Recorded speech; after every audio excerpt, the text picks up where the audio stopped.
Put the eighth down and come solve these problems. Man, an eighth?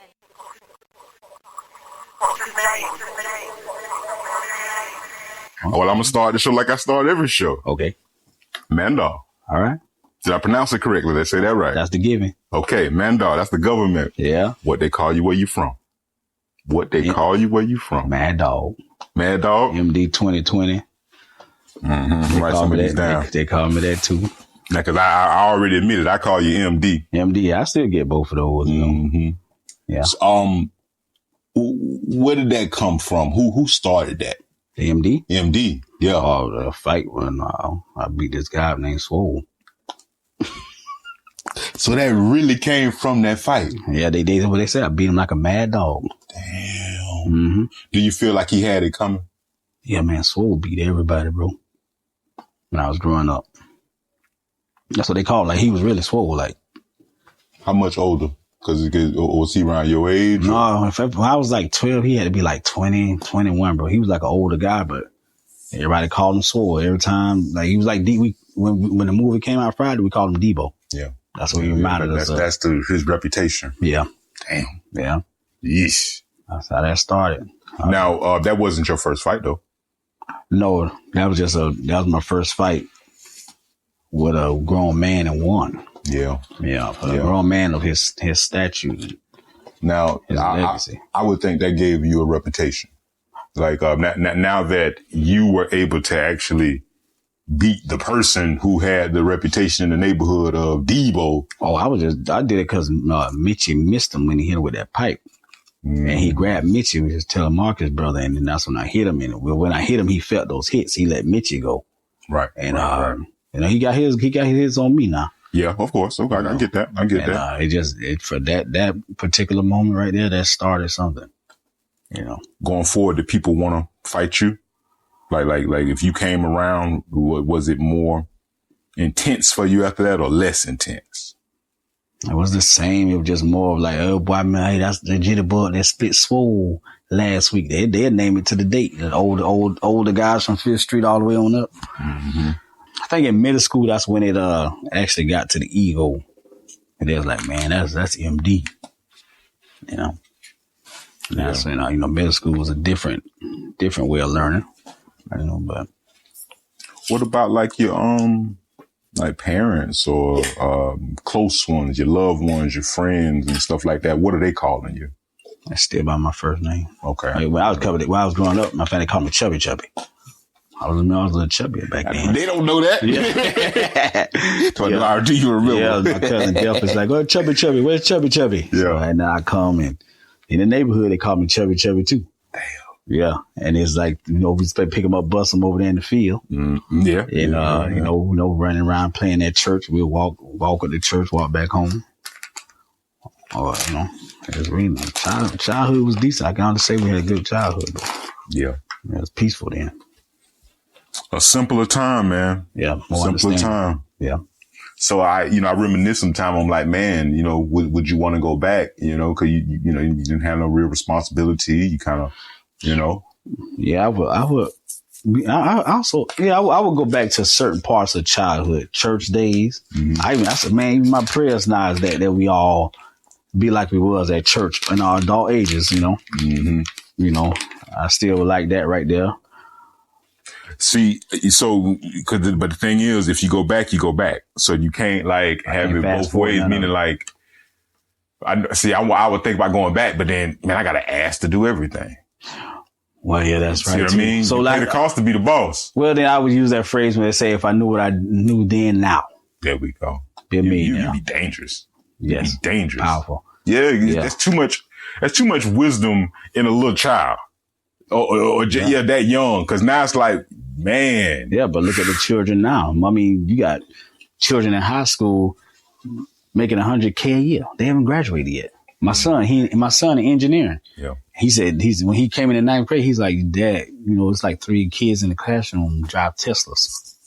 I said, probably got rich parents. He's like, no, they work like they do like stock for like Tesla and stuff, and they already making money. Mm-hmm. I was like, I don't 100K. Go ahead, you can get come on, bro. That's that made you start looking at things differently. Like, you mean this child has not graduated? He driving $100,000 car, making $100,000 a year or more.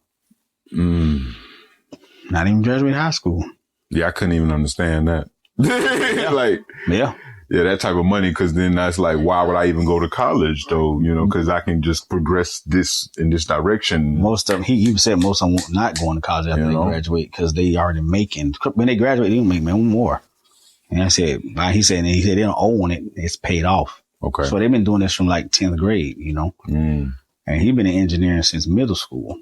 And as he got different, they taught him to do 3D printing and stuff like that. I said, well, you apply that stuff, you can make as much or more. But I said, you should be thinking about, he just iPhone. I say, it's a lot of apps on your iPhone that you should be able to know how to revise, patent it, and make it better for yourself.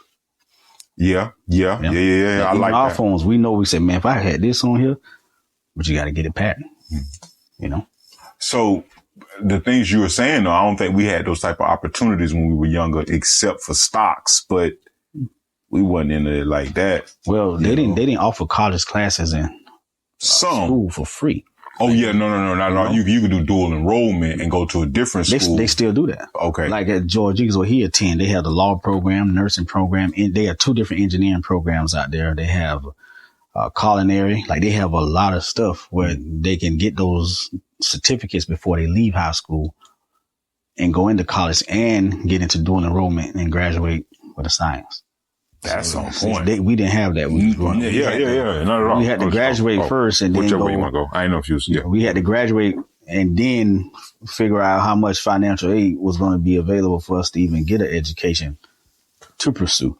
Agreed. And there wasn't a lot of online schools like it is right now. You can take anything online right now, Right. So, but it has advanced a whole lot. Like some of the stories I even tell him from, he's like, y'all did what? I said, especially the cell phone. I said, boy, we didn't have Wi-Fi. We had dial-up. Hey, guy used to get the disc in the mail. Exactly. And I said, if anybody picked the phone up in the house, it started over. That was it, Yeah. And I said, he's talking about, tell altercation. I said, that's funny because when we was growing up, how we caught somebody talking slick was on 3-way. The other person had their hand over the phone and they just listened. And I said, once they heard everything they needed to hear, then that's when they said something. These days they got it. It's like, and I said, man, trust me, those days. So I would go back. I would like to put it like this. I would like to have those times in this day and age. Right. Yeah. Now that we just said that, I would just take that because it was decent, man. It was decent. They couldn't imagine a world where they didn't have a cell phone on them at all times. No. They couldn't imagine where like you literally had to be in a room at a place to make a phone call. And even if you wanted privacy, you better have a long cord that could take it into the next room. Because other than that, that'd be right there on the receiver or right there. You only get 1 or 2 steps. You only get 1 or 2 steps. Yeah, that's what I'm saying. Yeah. So, that's just like, just think about that. Yeah, and what you just said about the long cord, you didn't get that long cord unless one of your parents said, hey, can you make cut the phone cord longer where I can get into this room? Because you can get the phone cords then. It came from you getting in, they come and installing. Then if it was a decent installer, if you're somebody you knew, they'd give you all the cord and plug it in and go across the house. You know, right? When we was driving somewhere and he was like, how you know how to get that without using Siri? I said, well, I don't use Siri. I said, when we was traveling, when I started driving, he had MapQuest. Yeah. He said MapQuest. So we had to print out where we was going. And we knew how to do north, south, east, and west. That is true, bro. We didn't have punching in your phone and you listen. Like right now, even right now, I can go. I know the way to your house, but I still go in here and punching in my phone. I sit the phone down and wait for her to tell me what I already know what I'm doing. That's true. We do that. We rely on it. Do you have any mottos in life? Like any words to live by or any words to die to? Like any type of motto? Nah, I always treat others the way you want to be treated. You do? Yeah, that's the one I'm going by. Because, the stuff we was told, it used to be eye for eye. We all heard that growing up, but I just go, right now it's like, it does backfire on you because you can treat somebody right and they going to treat you wrong. It's really come down to your personal self. Like, I know people can say, oh, Mandol did this to me when I was younger, or Mandol did this on the job, or Mandol did this, cool, I'm guilty of it, fine.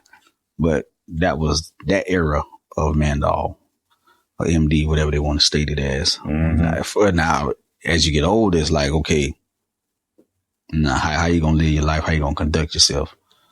So it's just better for me. It's a fight. It's a battle for myself to do the right thing. Even when it's easier just to get angry and just say what I want to say. To me, make myself feel better to cuss somebody out at times. That's just for me personally, It's just best just not to do it sometimes. I'm not going to say all the time, sometimes. What kind of got you to that realization? Because, you were saying before it wasn't that way. You try to lead with that. I would like to be in this situation. I know how I would want to be treated. So I'm going to lead with that. How did you get to that point? One personal situation that helped me look at it clear is when I had a pulmonary embolism. You know what that is? I don't. When you say it just sounds like something with the heart, with the veins, blood flow. Your lungs. Oh, pulmonary. Pulmonary. Okay, I see. Okay. And I was at the doctor like 3 days before I was at the doctor. Okay. They didn't detect anything. Nothing was wrong. But you felt like something was wrong. Yeah. I was like, my chest hurting something. I can't really tie it to building nothing. It was just like one of those in your bone type of pains. Like, hey man, did I swallow something wrong? And it's lunged there. Mm-hmm. So I get to the hospital. I was feeding my son. He was a couple months old at the time. My daughter probably was like 6, maybe 5. And I told my girl, I said, yeah, this pain here different. It just don't feel right. So I get to the hospital, I park, I pass out. 6th floor up there to the top, pass out. When I woke up, when they got me back conscious, I'm in the ER. Do you know who found you? There was a couple, a white couple. Okay. They went and contacted security. Security is what brought me into the ER. When they told me after I realized what happened, the pulmonary, they immediately rushed me into surgery. When I came back to, when they gave me back conscious, you know who I seen at the door? Sister Lorna. She was at the hospital. Sister Lorna had told my mom that a couple of weeks ago that she saw something happening to me. True story. It was the sickness. She can tell you herself. When I got through the whole thing, they showed me the pictures of what I had to go through and what they done to me. I didn't even know that was me. I took things a lot different then. I caught COVID. They say you catch COVID, it most likely you ain't gonna make it. So I caught COVID. I'll get it later. I caught COVID. I was in the hospital like 21 days. Damn. Because my body already weak from the surgery. Yeah. Syndrome. Get out of the hospital, the different medications, breath a lot, pumps and stuff. I caught COVID again. Now that's when they thought I was going to die for sure then. They had to do a transfusion for me to survive. Now, about a month, 2, 3, 4 months after that, weak, can't do much, etc. like that, I started taking things different on what you need to do in life because the last time my family would have saw me before I was my children-wise. Then other people started getting sick. There's like, oh man, you had that? I'm gonna get myself checked. And my buddy found out he was having chest pains and stuff like that, having blood clots. That's why I found out what a blood clot was. Like, sometimes you sit down, your hand might feel tingly, your leg or whatever. Then your blood clotting up. It's not moving, it's not transferring like it's supposed to. So that's why they say get up every 30 minutes and just stretch or whatever like that. That experience let me say, okay, man, you need to first fix your diet, which I it took me forever to fix that diet. What do you think was wrong with the diet? Let's talk about that. What you was eating that led you up to that point? At that point, what was a regular day for you on average? What I would eat like every day? Yeah. Come on, I want to break it down. We got time. We ain't rushing through this. It can be Wendy's. Fast food. Okay, so we start with fast food. Okay, so maybe like because they got a good breakfast. I'm one of them. I don't know if you ever had their breakfast, but no, I don't eat breakfast. What the fuck? I can eat lasagna for breakfast. I can eat a hamburger or something like that, but I don't eat like eggs. I don't eat eggs. Yeah, I don't eat. If I have pancake, it's made like a hamburger. So like no breakfast sandwich, no little breakfast taco, nothing. Like when I eat breakfast, it's like dinner. It's that what the nigga said, lasagna. Yeah, that's my favorite. So I love it. Yeah, good lasagna. You got me messed up. Yeah, but I don't early in the morning. Yeah, even my son, he'll tell you his breakfast I make him. Yeah, is a chicken. There's a chicken patty. I cut it in half. I put it on a muffin, egg, and honey. Yeah, I was about to say. And then I make his shake with my shakes. That's what his breakfast is every morning. And that's I can go for that. Yeah, I can go for that. Yeah, that's what it is. But not oof. But yeah, like the breakfast stuff that they serve, I don't buy that stuff. Okay. All right. My breakfast would be like leftovers from the dinner. If I have dessert. I mean, if I have breakfast, but as far as like the egg and croissants and all that, I eat a croissant, but it won't have egg on it. So how would you start your day in the sense of, because if you're not eating, because you say sometimes you eat like that, but other times you're not, like, so what you just drinking or like? Man, I drink some water, soda. Okay. When I was drinking soda heavy, I get it and I'm gone. Yeah. The whole day gone, I have lunch. It's, my lunch, well, that stuff changed now. When I get up now, I make a shake. Banana. Yeah. Blueberry, coffee creamer. And the grains. And good. I threw a couple of almonds in there. You changing some things. Yeah, I've changed a lot. Have you been able to let the Wendy's go, or No, I just had Wendy's the other night. Okay, but guess what I had? I normally get 2 double stacks. I get two big bag meals. I was about to say that big bag coming in clutch. What the fuck? Yeah. Yeah. I done hit it many times. Oh, yeah. I just want to be clear. Like, I talk the way I talk and I try to live the way I live. Yeah. But I don't want to seem like I'm a hypocrite. I ain't a hypocrite. I do this shit too. I still eat the Wendy's. I just had Wendy's the other night, but instead of me ordering 2 double stacks, I had, my girl had got me, she had got a 10 piece for free. So I had 16 nuggets with the fries and I gave her the chicken sandwich that came with it. And then when she ordered me the next day, I had Wendy's the next day, but I had it low carb. I still took it with the bun. I get the bun to the dog, but I had the lettuce, the pickle and tomato with the chicken patty, and I ate the nuggets and the fries, but I won't eat. That'll be it. You get your little sauce? Yeah, barbecue. The barbecue sauce I like theirs. They have they got a ranch. What is it called? Mixed ranch. Ghost pepper ranch. Yeah. It's got like a spice to it, but it ain't strong. That's Vash. I like it. That's her. Yeah, she like that one. Yeah, you know it, so you didn't try it. I have it. It's straight. I stick to the rivers and the streams. Oh, so it's like I know I just go sweet, sour. I go barbecue. Them my go-to. Yeah, the barbecue. I love they got a good barbecue sauce. Yeah. They do. Not everybody got one. No. Theirs nice. It's sweet a little bit. But that ghost pepper ranch, I ain't gonna lie. The ghost pepper ranch is decent. I like this. And I love Popeyes. That was I really eating Popeyes chicken sandwiches. I had to let them go. Now that's the one it took me forever to wean off. Man, I ain't gonna lie. When I drop the weight I want to drop, I will be down there. It's just, and I get a dozen biscuits with Popeyes, honey, and I eat all them in a day. But it's throughout the day. I made like 6 off just driving. I have 6 of them. Yeah. You know? A little honey. Yeah, with the honey. Yeah, the honey. And I get like, I said, man, give me like 2 They got honey sauce. Yeah. Honey sauce. That what they and I get the sweet heat. I love their sweet heat sauce, man. I even go through that when I ain't even ordering. I say, I ain't eating my sauce. You know, I just like the sauce. But Popeyes and Wendy's, they was really packing on the weight without me knowing. And just like Publix cookies, they donuts. Yeah. I eat that whole 6 because when I get it, I'm out of there. Mm-hmm. So at the time, I noticed I was pushing up to almost 300 pounds. Like I got the video. I was not on the scale. What's the heaviest that you were? What was the number? 287. And my heaviest ever was 250. 287. I was 250. My heaviest ever. Yeah. So I get it. Mm-hmm. Okay. 287. Do you have an ideal weight of where you want to get to? 180. Bro, you're going to be like I just want to point this out. Mm-hmm. I've maintained 200 pounds for the last Not bad. 8, maybe 9 months, 10 months. And I'm decent. I'm slimmed up, but I did see my art teacher yesterday. Yeah. He talking about some nigga. You look funny, slim. He was joking. But he was like, I don't know if I like you slim like this. Yeah. I'm like, what you want me to get back fat? He was like, nah, I'm just messing with you. You look good. You look good. But yeah. The 180 is a drastic change. But you were there at one time. Yeah, I was 180 in my late 20s. I was 180. Mm-hmm. But I'm like, right now I'm I lost 12 pounds. Mm-hmm. So from 260, so I'm like 250, 248.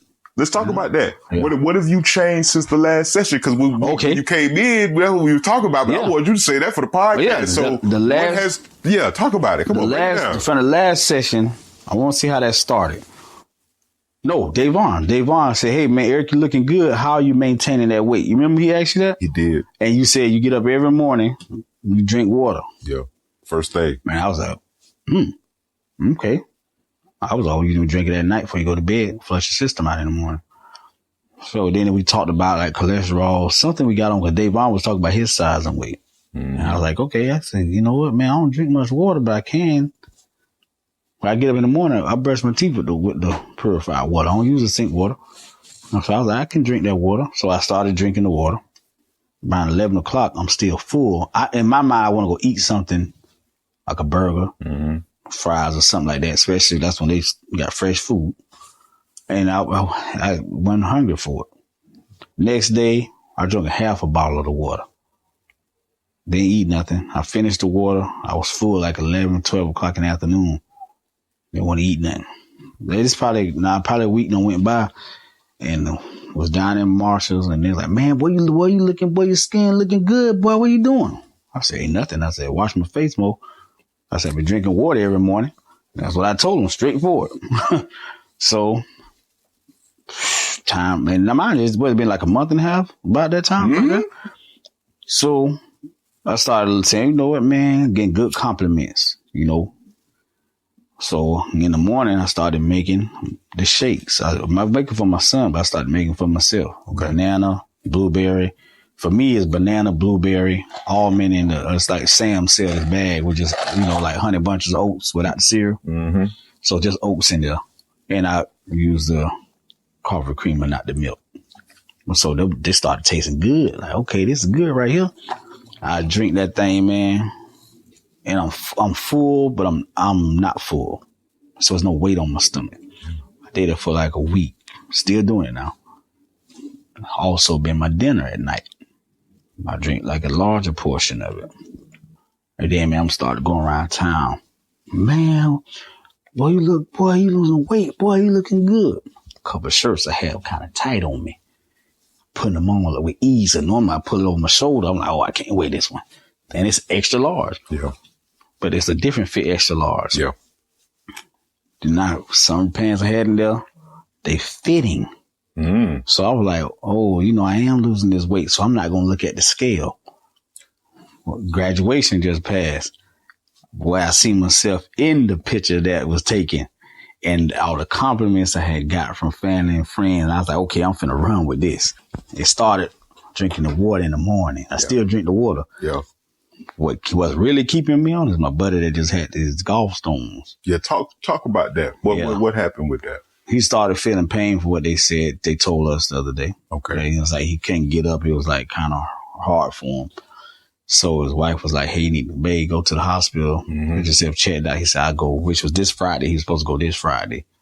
And she said later on, like he really couldn't move. So she thinking maybe because he worked from home, maybe. He told us a year ago, really, that he said, man, I think I got gallstones, but they small. From that time to now, he went to the hospital. They did a CAT scan. They say he got 2 gallstones in there. They say it's too large to pass through the urinary system, so they're going to have to remove them. So they said they kept him. They need to keep him. After they got it back, they noticed that it was enlarged in his kidneys. So they said, we need to keep you here for 24 hours to get your body here. And then after the 24 hours, they'll do the surgery. So now when they're doing the surgery, where the CAT scan and MRI, now they notice like, oh, there are more gallstones in his system than they saw. He said they had to scrape him, pull, and then blast him out before they done the surgery. I went and visited him in the hospital. It's like power washing. It's like you gotta scrape the surface. Yeah, they scrape through with the power wash. Yeah. This is your body. It's your body. His kidney is enlarged. It's stuck in his kidney. They said inflamed. I said, man, you would have waited. You would have died. He said that's what the doctor told him because they showed him how it was like. That's where the pain was coming from because it was, swelling up. Yeah, that big belly kind of. Yeah, he fit. Yeah, and it's like that side was causing. He got up to use the bathroom. I'm hearing him use the bathroom crying in there, like deep. And I'm sitting outside the bed. You know how it is in the hospital, like the bed, small room. I was like, oh, this is serious. So I messaged me every morning. It's getting better now. But from when that happened, I've been drinking more water than ever, and it don't taste funny.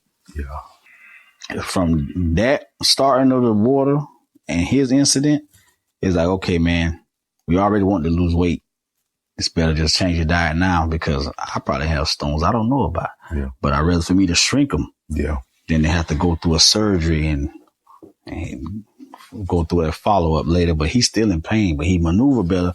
But you can see, like yesterday when I saw him, he still had that little lean. It's gonna take time, and he on pain medications for it. It's gonna take time. Yeah, it's gonna take some time because he gonna have to really change some stuff. Or if he don't, I hope he do. Yeah, but see, the thing is this. These are lifelong habits. Yeah, that we gotta break. And then we gotta change and start living a different way. Yeah, that shit hard. It is hard. I ain't gonna lie. Mm-hmm. So I ain't saying he can't. It's just he got to battle. Yeah, uphill. So yeah, he got to battle uphill. And, So combination of us talking with our session, also some life experience things you've seen, like since then have clicked. Like I got to change my ways. My eating habits? Yeah. Yes, a lot. Changed a lot of. I can say the only thing I have had was I had beef over radius Friday night, which I had fish. I don't consider fish as something to clog me up. I done had the Wendy's, and I'm gonna lie about that, but I haven't had all those double stacks I normally have. So what you're telling me is moderation.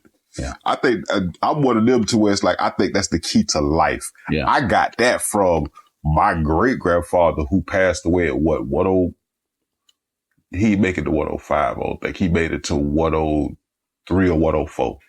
I don't know, man. It's just, moderation is what he would always say, don't move unless you have to. And moderation is the key to life. So you were living a certain way, but you were indulging. Now it's more of like, I'm gonna get it when I need to, but I'm trying to live a healthier way. Yeah. I don't think nothing wrong with it. I throw another trick in there. Eating small portions like what you're saying. Yeah. But you can trick your body into boosting your metabolism, meaning if you ate like maybe every 3 hours, small portions of things. Throughout the day? Yeah, throughout the day. I'm not doing that. Yeah. Huh? You doing that? No, I'm just saying, I get what you're saying, but normally, like, I don't feel like I need to eat. But see, so. But I need to.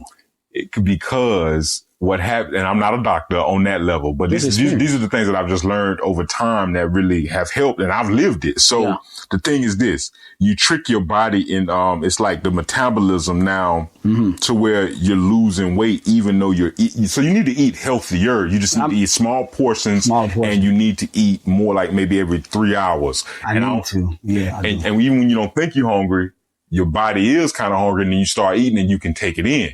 And you're like, oh, okay. And it's giving you fuel. Yeah. But the thing is this, when we don't do that, our body still needs energy. So it's feeding off of stuff, but it's feeding off the bad stuff in your body. So that's why we maintain the weight, maintain the fat, because your body just eating off that bullshit. Yeah. If you can now feed your body with other fuel, it tricks your metabolism. It burns that while it can cook the fat. I need the fat cook. Yeah, I need that cook. That's the best way I can describe it. So so I don't know. I mean, I'm trying to do it myself. I'm not living it the best, but at one point in time I was. Well, I read, like, I go and Google certain things, but I was do say, once you start to lose the weight, just eat what you normally been eating. Just don't eat as much, like you said. Break it down. This week I implement juicing. I picked up cucumbers. I picked up spinach, green apples. What we got yesterday at the flea market? I picked up ginger. The ginger cheap at the flea market, bro. That's the key to everything. I'm for me, boy. My juices, I need some ginger in that bill. Yeah. Well, I want to ask you another question. Mm-hmm. When has someone ever gave you a last chance, and for what? Like an ultimatum type situation, like, yeah, you better not do this again. Like, and this is life. This don't have to be like something recent. This is just in life. In period. Yeah, any situation that you could think of where you were given a last chance. I'm gonna say relationship on this one. Okay, now if you pick relationship, you got to tell me what it's for. So let's get into it. Yeah, well, I'm gonna say a name. I need a name. If not her name, I need a name. A name? Because I give something near her name. You're telling a story. Oh, okay. People need a name for a story. Come on now. Yeah. Tell any good story. We need a name. Oh, yeah. I'll say the letter, let's just call it E, which her name we'll start with the E. Okay, I like E. Oh, me and her used to be tight around that time, bro. You know, at that time, it was more of a, guys, then you stood up for your girl. Then, like, if she just step out of line, you kind of put her in line, right? Which is not right, you know. Years go by. Oh, you keep on doing this, I'm gonna leave you. It's gonna be your last chance. And you go there, baby. All I'm did is the fella was around. I didn't want to be seen like this right here, so I had to stand my ground. You know, you're my girl. I love you. Bitch was puppy love at the time, you know, but it was still some type of love. Now, I just want to make sure. I want to be clear. This is what you telling her. Yeah, yeah. You know how you act up with your girl, man, and she gonna say, we done. And now once she tell you done, now your whole feeling shift. Like, what do you mean you done? Oh, I ain't mean that. I ain't gonna do that no more. I ain't gonna talk to her. I ain't gonna. You let her go take a picture with you. You know that stuff we was growing up, Boys and Girls Club. Got it. You know, mm-hmm. And that's when I realized I liked the girl. But then after that chance, it became another last chance and another last chance. You know? Okay. So but now by her giving you that last chance, did you start doing anything differently or did you kind of keep it the same? For maybe what you call a 3-day period or something? Yeah. And then it went back to being the same, you know. And then finally, it was her final straw. Nothing was the same as far as your whole scientific feelings on why, man, shoot, this girl hit on. She got my head all jacked up. Mm-hmm. Then the whole song, I can't eat, baby. I can't sleep, baby. So that's when you was like, man, that's when you realize that, man, if I wasn't, then we didn't get back together now. We talked.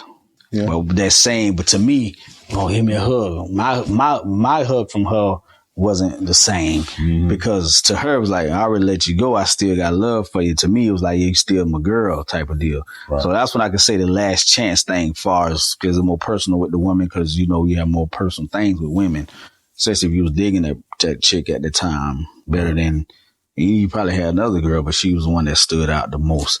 But that's when I learned when they say the last chance, when they really leave, you know, it's a different effect on a male. Yeah. Mm-hmm. It is. And we don't realize what we have a lot of times till it's too late. Yep. That's the thing. Fact. That's what I'm hearing in that story. Yeah. Like, yeah, because you may have done things differently if you truly cherished her the way you say you do after she gone.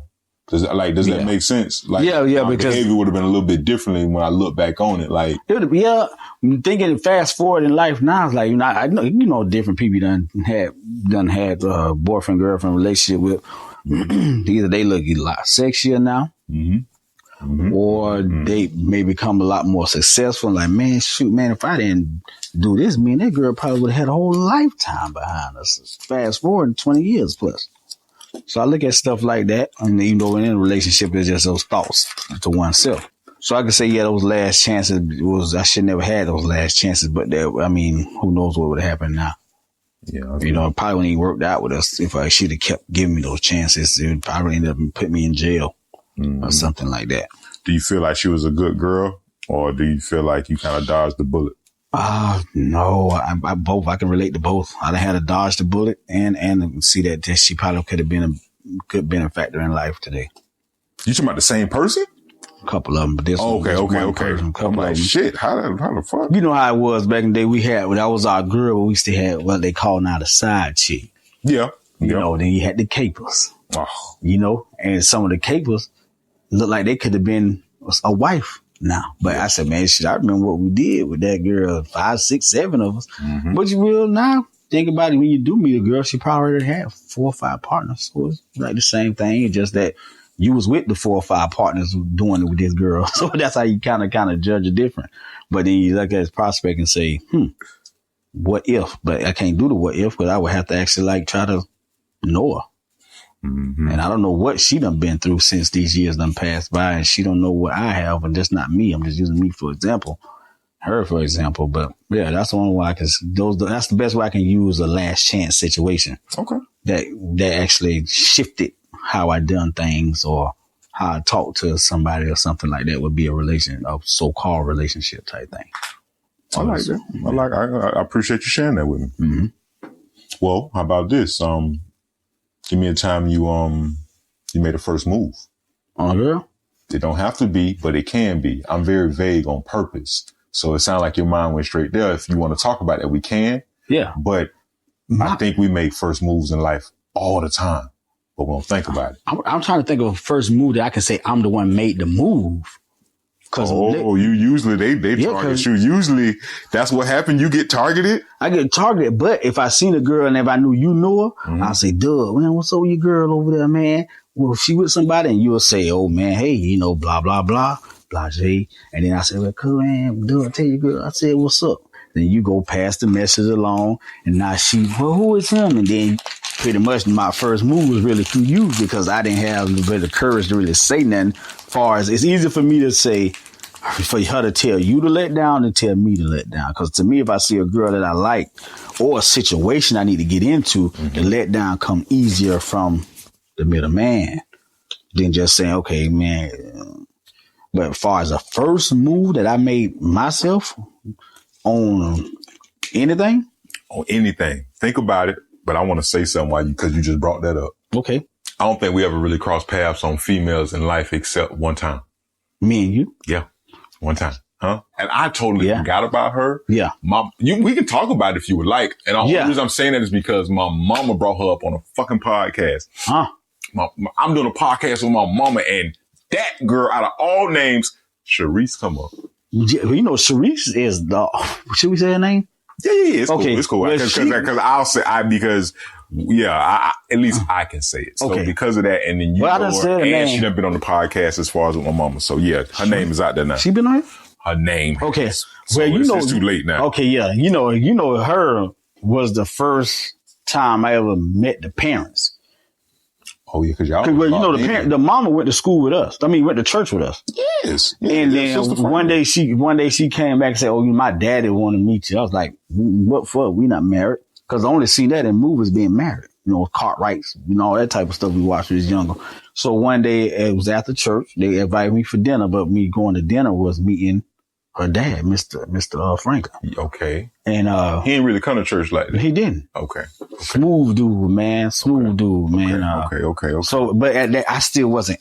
I don't think I was I think we was like supposed to be destined. It was like we had churches. It was a boyfriend girlfriend thing at church. You know what I'm saying? But I could see at that time they held more standards for a relationship than I did. Yeah. I wasn't taught relationship from my parents like that. Right. It's more they go get your education. So would you say that you learned something from that, like because of seeing something different? Yeah, it was different because I didn't know that we was that supposed to be that serious, but me and that girl was cool. I think we was more friends. We still friends. Yeah. I didn't look at it like that, but growing older, I was like, okay, they had more morals. They was more set in how they want their children to be out in the world, as far as dealing with, especially with a daughter, because I have one now. It's like, okay, yeah, he gotta be a respectable man. He gonna have to come through me first, type of deal. Right.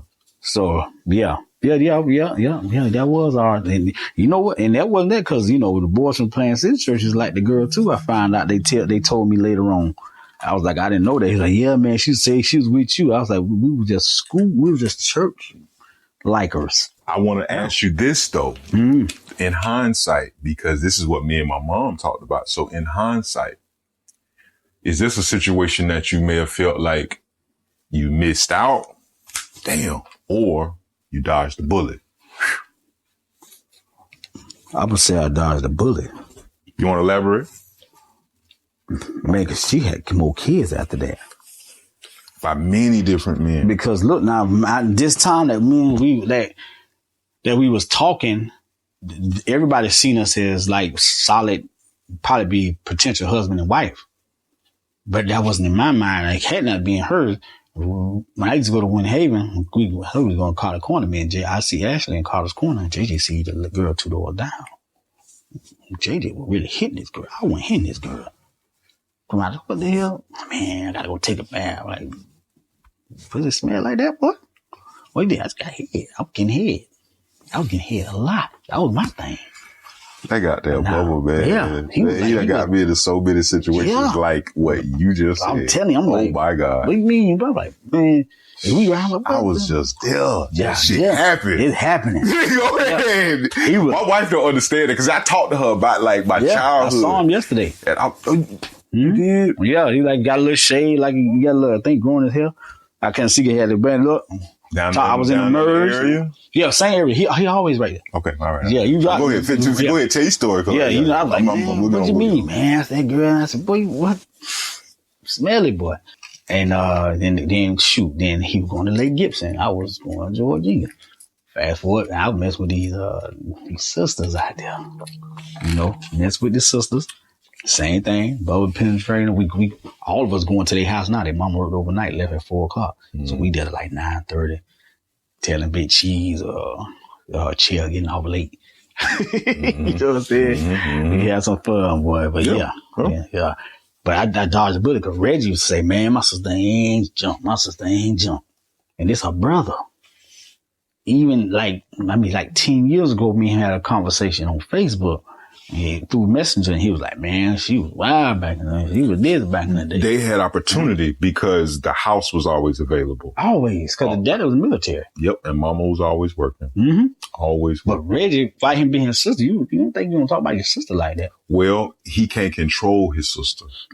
That's the thing. Yeah. He tried to protect his sister as much as he can, but if your sister ain't listening and she doing all that, you gonna get killed.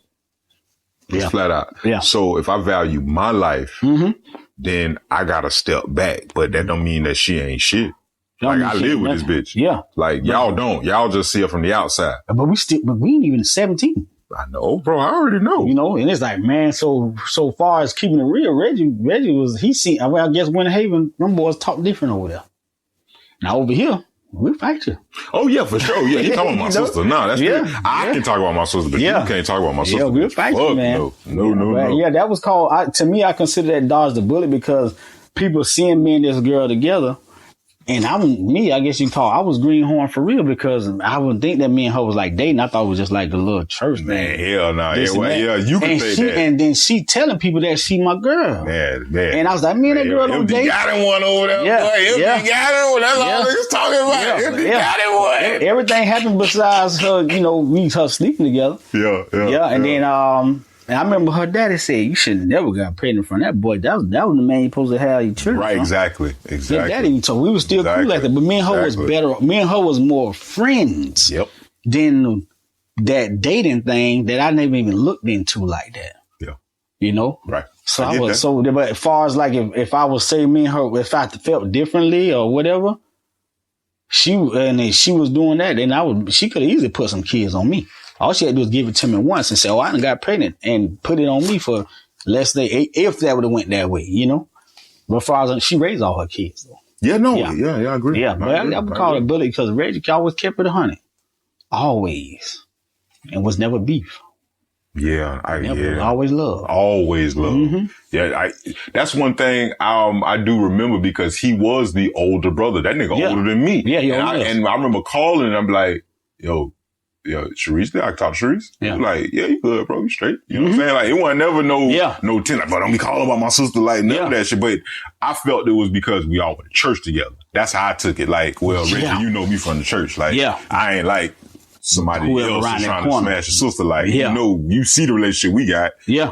It was always a friendship. Yeah. Always. He was OG. He's still OG. I like that. I like that. Yeah. So, well, I smoke a lot on this show, so it's a weed show, but it's also a therapy podcast. Yeah. So I would have asked you something. I would have discussed something in your life that you just can't seem to get over or push through, even as time passes, though. It's not like that day-to-day shit. Yeah, there's something that happened I still hold on to it. Yeah, and it's like, damn, I thought I kind of handled this, but then, damn, I'm going through it again. Like, why the fuck I'm going through this shit again?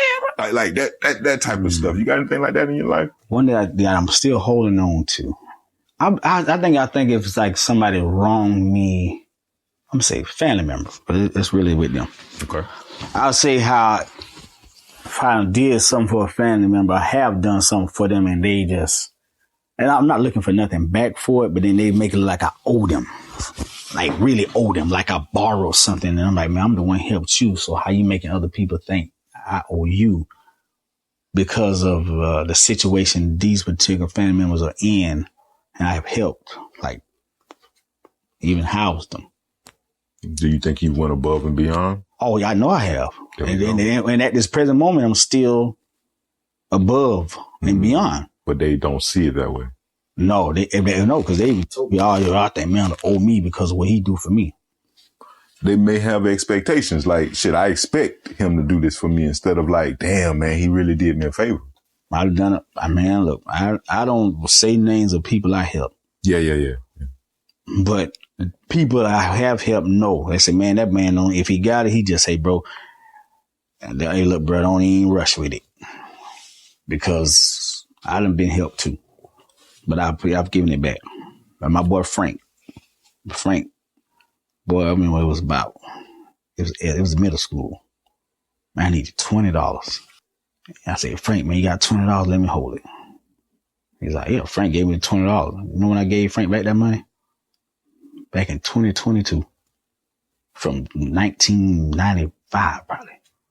96, I gotta go back and think. But when I gave it back to him, it wasn't $20. We was at Toyota. He was getting oil change. I was getting oil change. He was with a girl, and I called him to the side. I said, Frank, man, you remember back in middle school, you had loaned me $20, man? He said, yeah. I said, man, I'm going to pay you back. I said, I know it's been a long time. I'm going to pay you back. For some interest. I put that interest in it, boy. And he said, man, shit, that's crazy. Cause man, a lot of them don't even pay it back. Well, I haven't seen Frank. All of us got out of school. But I just gave him that doubt. Boy, we out here the cars that Frank got there when he about to walk in. He just turned around. That's it. He just kind of found out he needed it. Going through something. He came back, a little tears, bro. You don't understand. Looked at his girl. We good. That's how God works. We talking about over 20 years. I ain't paid that boy back that $20.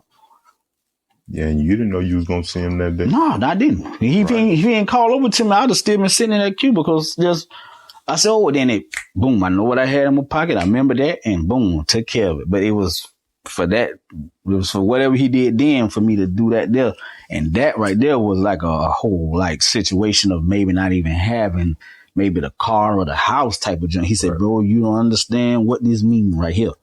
That's what he told me. He ain't saying the words, but the way he said it let me know. He said to his girl, he said, baby, he said, we good. Like it was a pressure, release. Mm-hmm. I like stuff like that. It'd be Frank. And Frank can tell you the story too. Nah, that's beautiful. He'll tell it to you, boy. But yeah, that's the one right there. But it's like, if I do something for you, I don't look to say 5 years from now, hey, remember when I done did that before. But growing older, it's like, man, you just do what you can and keep going. Yeah. And if you can't help somebody, you do it. Some people, you can't help them. Well, I was going to say that. Like, so I help up to a limit, meaning like I'll give my all, but I don't expect it back. No, so that's my limit. Meaning if the price is too high and if it's going to hurt me, I can't give. Yeah, like, but if I'm capable, I do it. That's me. But I will never I'll give it to you even if you say you're going to borrow it. Yeah. But if I do give it to you, I mean, I don't even expect it back, but I hope that you just bring it. Well, that's how you're going to start the character of that person. Say, let me see if you're going to hold your word. Yeah. Yeah. But I won't give it to you I just real quick, I give you an example. Yeah. I got like books in here, right? Yeah. And this is a library. Libraries, you usually can check stuff out. So because I'm building, I don't really let stuff out, but I will with particular stuff. Now, okay. Here we go. Well, you know, with the library, you don't return that book, boy. That's what I mean. That's what I mean. Yeah, you gotta. I mean. So I do have certain ones where it's like, all right, I'll get that one to you because I know even if I don't get it back, I probably can get it again, or it is what it is on that one. But at certain ones, I won't let you get it. I won't let, I don't care who it is. I won't let you get it. Yeah. So you know, I love to me how hard it was to get this motherfucker. Man, I have a book I had. It's called Beheld a Pale White Horse. Yeah, you told me about that. I got to add that to my collection. It's my boy. It's my boy Brandon book. I done had the book about a year now. Okay. And we coached basketball together. Okay. And he never asked me for the book. But every time I brought that book to return to him, he not at the game that night. But have you read it? I read the first 45 pages of it. The rest I listened to on audio. Like it's a book like this, but it has words. Yeah. Where you just have to. Yeah. And when he returned this season, I am the first practice. I'm handing him that book. There we go. Because I done had it over a year. Okay. And he always said, "Don't worry about it." But my thing is, it didn't belong to me. I borrowed it, and it looked just. Man, when I read it, I hold the pages. I don't hold it like this. I put my hand in there so I don't bend the back of the page. It just hold the page so I can see it. So this right here, like this. Like if I'm borrowing your book, I'm not doing this with it. I'll go to the page like this, and I put my hand in it like this. Yeah. And I'm protecting that page, but I can still read it. But if I'm doing this right here, I have the potential of ripping the page or even creasing the page. So I done borrowed books and they said, "Did you even read it?" I said, "Yeah, but it don't look like you read it." I said, "Because I didn't." Whoever reading your books that you let me hold it, they damaging the page. I rather give it back the same way. That's very nice because that rarely happens too, though. Yeah, it do be a little beat up when you get it back. I'm not gonna be. And if I spill water on it, hey man, how much that book costs? I'm gonna buy the book back before me and you even have that conversation. As long as I can get it. Yeah. But MD, man, I really appreciate you making time for me, bro. Man. Give me straight up, man. Yeah. I end every show this way. So, what do you call me and how do we meet? And sell it straight, bro. Whatever you remember, however you know it. I call them Eric and Dub. That's just first name basis we growing up for nicknames. Mm-hmm. And Church. Okay. What kind of church? What kind of church? Oh, Ewan Memorial Seventh-day Adventist Church, 1201 Northwest Avenue, Lakeland, Florida. On the map. A lot of stuff started right there. Agreed. Wester Park, skipping church, going over to Wester Park, hoping we don't get caught.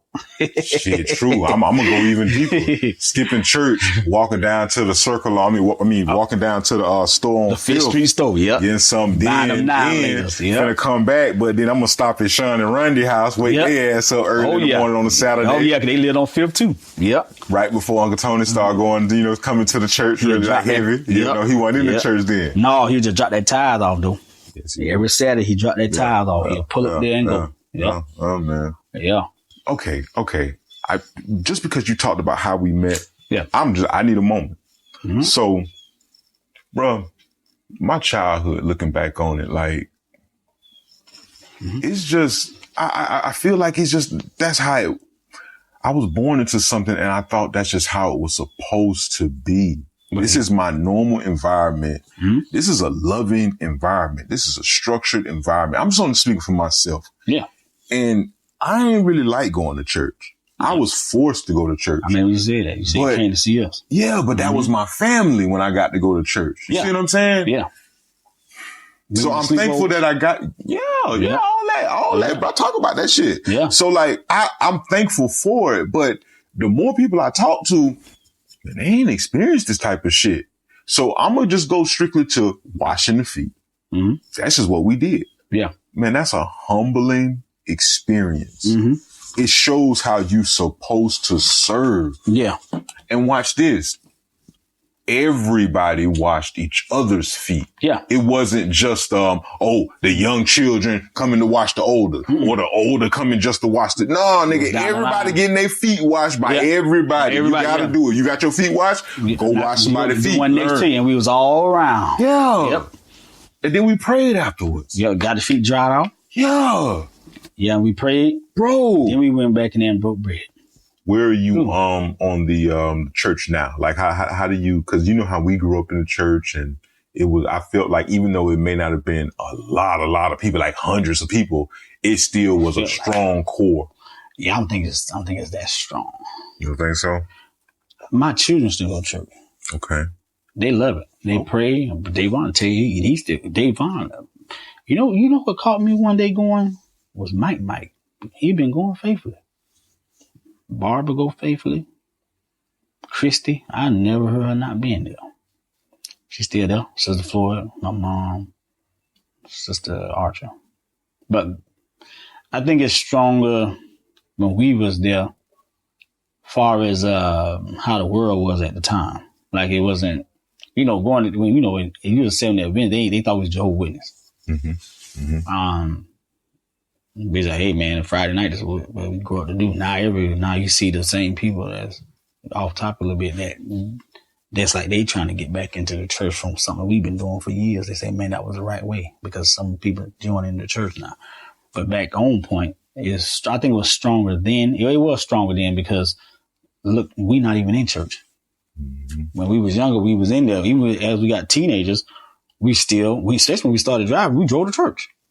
Even if it was to say we were driving, but we drove, did Sabbath school, mm-hmm. We did the lesson, the sermon. Yeah. We ate. Yeah. We chilled. Sunday, and the AYS. When the last time back. As we got older, we didn't show back up for AYS. That's true. But AYS was the bomb because that's how we all learned the Bible. Yeah, man. Yeah. We're memorizing them books. Yeah. And the university give us the little, trophies and stuff. They gave us stuff to do. Man, Vacation Bible School was the bomb too. Thank you for adding that. Cause I was going to say, so AYS helped me learn the Bible. Yeah. Vacation Bible School. Yep. Sabbath School. Depending on who you had as a teacher. Yeah. But yeah, man, I learned a lot from from Uncle Bob, Brother Duncan. I learned a lot from Sister Floyd, Sister Mary Francis.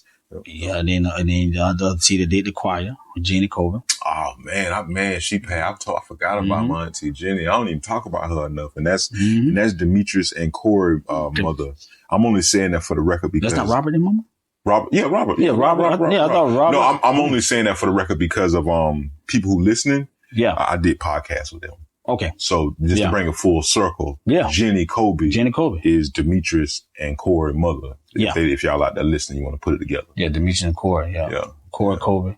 Demetrius Clayton. Yep. Man, I'm missing some, bro.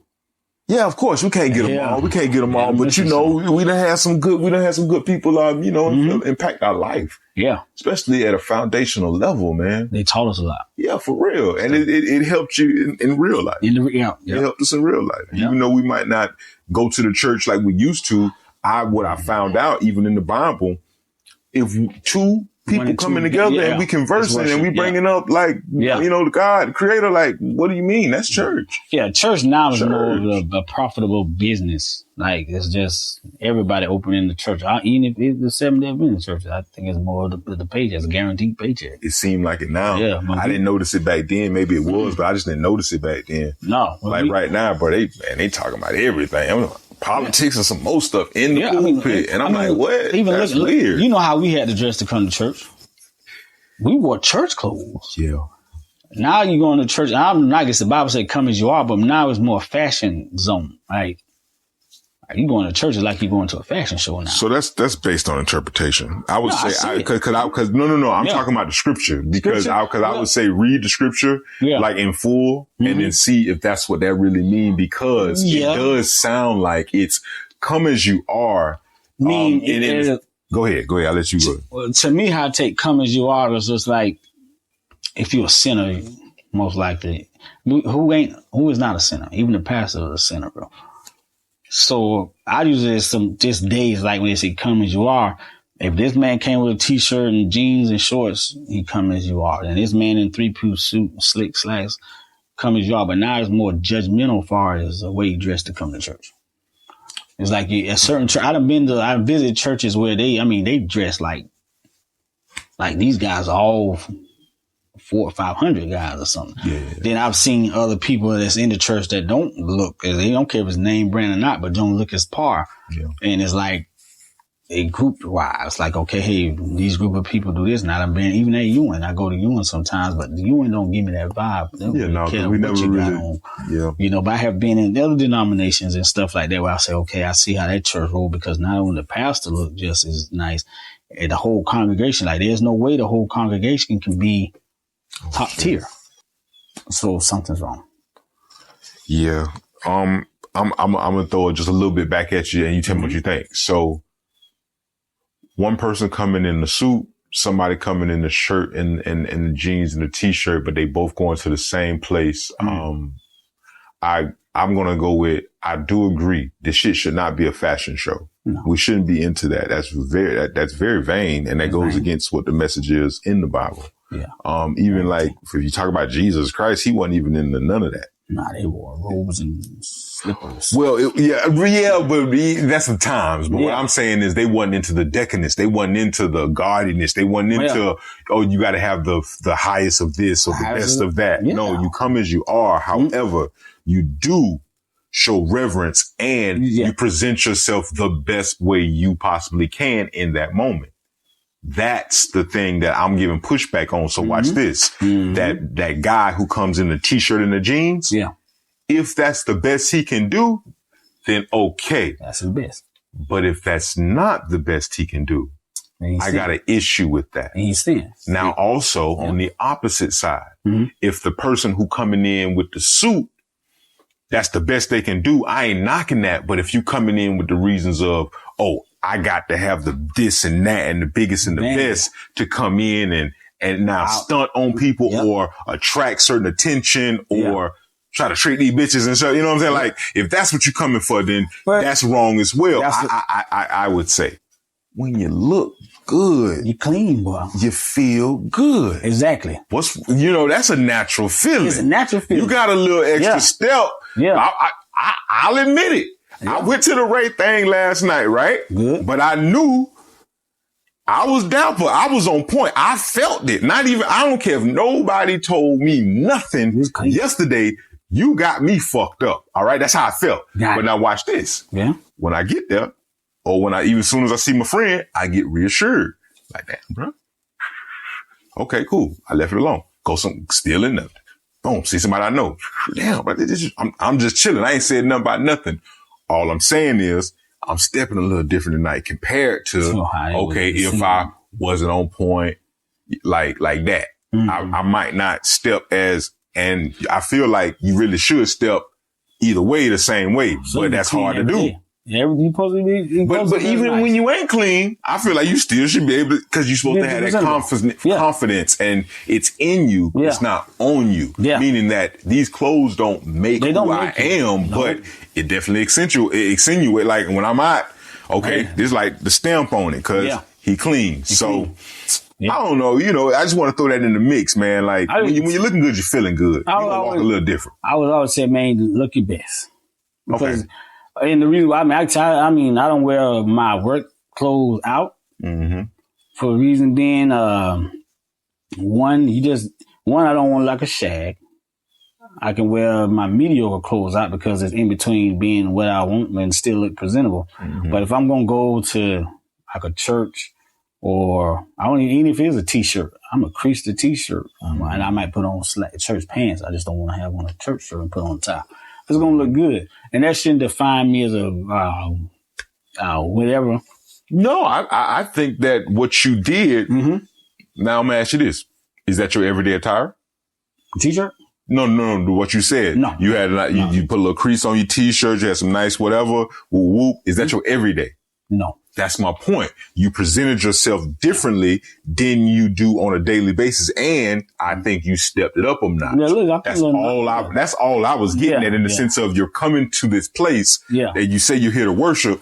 No, I don't present yourself. Yeah, you have to like be in that particular environment and you know the individual that's there the individual that's dressed up for another person to say, boy, I see you doing it again. And the next week, guess what? Now, through the next 7 days before he returned to church, he out there doing his next outfit because he or she needs the compliment. Which is a lonely person. That's cool. You know, you're not really there for the sermon. You're really there for the people that's giving you all this praise and so forth and so on.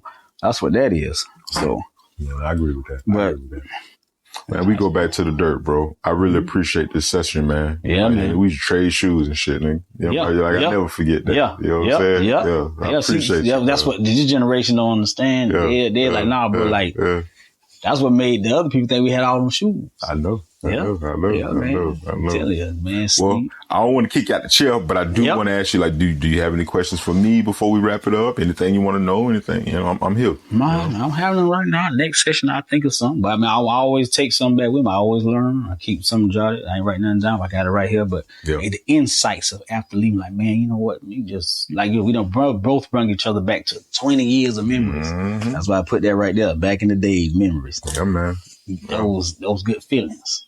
Yeah, but I don't have no questions, man. To win the next one. I love that. Yeah, we gonna get on that. Yes, sir. Yes, sir. Yeah, no, we definitely gonna book it. Put the eighth down. Put the eighth down.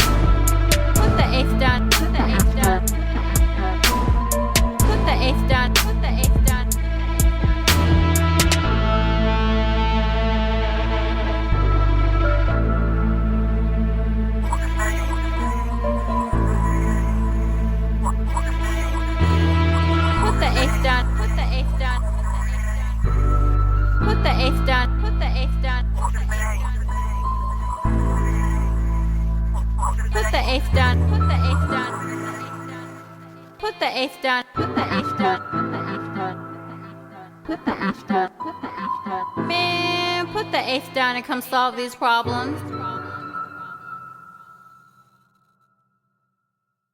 Understand I don't know y'all. Remember, I love everybody.